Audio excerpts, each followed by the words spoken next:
उत्तर प्रदेश के सहारनपुर में एक ही परिवार के 5 लोगों की मौत से इस वक्त इलाका दहला हुआ है। लोगों के बीच में सनसनी फैली हुई है। उनकी रूह कांपी हुई है कि एक ही साथ एक ही बंद कमरे में परिवार के 5 लोगों की गोलियों से छलनी लाश मिलना कैसे मुमकिन है। इसी बीच आपको बता दें कि सहारनपुर में एक साथ एक ही परिवार के 5 लोगों की मौत सुनते ही तुरंत सांसद इमरान मसूद भागे भागे आए। उन्होंने बताया कि अभी 1 तारीख को मकान का मुहूर्त था। इमरान मसूद का कहना था कि वो इस घटना से बेहद आहत हैं। जिस प्रकार से प्रथम दृष्टया लगता है, क्योंकि दरवाज़ा तोड़ करके पता चला है, उनकी बहन का टेलीफोन आया और उसके बाद आकर के लोगों ने दरवाज़ा तोड़ा और तोड़ करके निकाला, तो प्रथम दृष्टया लगता है कि ये है। लेकिन इस प्रकार से करना ये समाज के अंदर एक बहुत बड़ा दोष है और समाज के अंदर कहीं ना कहीं एक ऐसी विकृति का रूप ले रहा है जो लगातार आप देख रहे हैं कि सामूहिक उन के लिए कौन जिम्मेदार है, उसके लिए ये सारी चीज़ों को समाज को सोचना पड़ेगा, क्योंकि ये काम समाज के अंदर बहुत खराब है। हम लोग कई बार देखते हैं कि सामूहिक परिवार किसी आदमी से बात किस तरह कोई देखिए, अभी कुछ नहीं है, अभी बहुत प्रथम दृष्टया ये मामला है।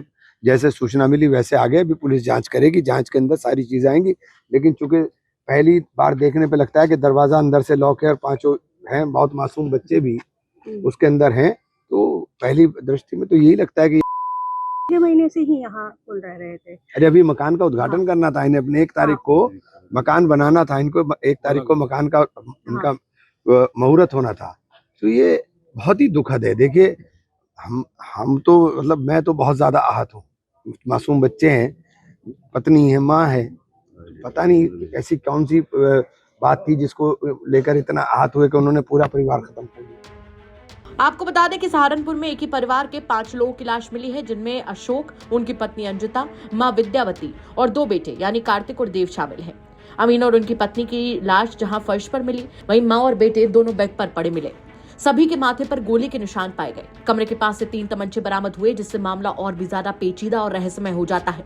सूचना मिलते ही पुलिस अफसर और फोरेंसिक टीम मौके पर पहुंची और घर को सील करके जांच शुरू कर दी गई है। सभी मृतकों के मोबाइल फोन कब्जे में लेकर जांच की जा रही है। पड़ोसियों के मुताबिक परिवार शांत स्वभाव का था, किसी से उनका कोई विवाद नहीं था, जिसके बाद में सामूहिक मौत की गुत्थी और भी ज्यादा गहरी हो गई है।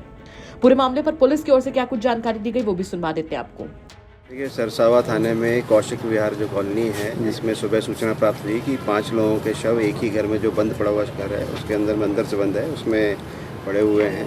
और उसमें पुलिस मौके पर आई। उसमें ये देखा गया कि यहाँ पर जो अशोक राठी हैं, उनके पास में राइट हैंड में 3 पिस्टल्स पड़ी हुई हैं और उनके जो घर के जो लोग हैं उसमें उनकी वाइफ हैं, उनकी मदर हैं और उनके जो 2 लड़के हैं, उनके सिर पर जो है वो प्रथम दृष्टया दिख रहा है कि गोली लगी है और जो ब्लैकनिंग भी है उसमें बहुत क्लोज रेंज से मारी गई है। फाइनली इनके पास में भी जो पिस्टल है वो पड़ी हुई दिख रही है, जो 3 पिस्टल्स हैं।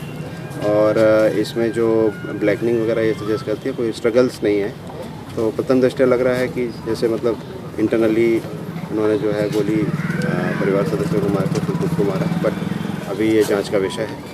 इसमें जो भी एविडेंसेस हैं, जो मेडिकल हिस्ट्री है, उसको भी देखा जा रहा है कि इनकी क्या मेडिकल हिस्ट्री है, क्या डिप्रेशन की हिस्ट्री है। और बाकी जो इनका दवाइयाँ हैं, जो इनके इलेक्ट्रॉनिक एविडेंसेस हैं, जो फिजिकल एविडेंसेस हैं, उनको भी देखा जा रहा है। उसमें किसी प्रकार का कोई सुसाइड नोट या किसी प्रकार की कोई उन्होंने चीज़ छोड़ी हो, वो भी देखी जा रही है। तो सर, ये सारी चीज़ें उसको देखी जा रही हैं और इन्वेस्टिगेशन की जा रही है। फॉरेंसिक टीम मौके पर है। पोस्टमार्टम के बाद में जो अग्रिम कार्रवाई है उससे आपको अपडेट किया जाएगा। जो भी केस में खुलासा होता है उसके बारे में बताया जाएगा। फिलहाल अब देखना होगा कि एक ही साथ एक ही परिवार के 5 लोगों के खात्मे के बाद इस मामले का सच कब तक सामने आता है। क्या कहेंगे आप इस खबर पर कमेंट करके जरूर बताएं। सहारनपुर से राहुल कुमार की रिपोर्ट, यूपी तक।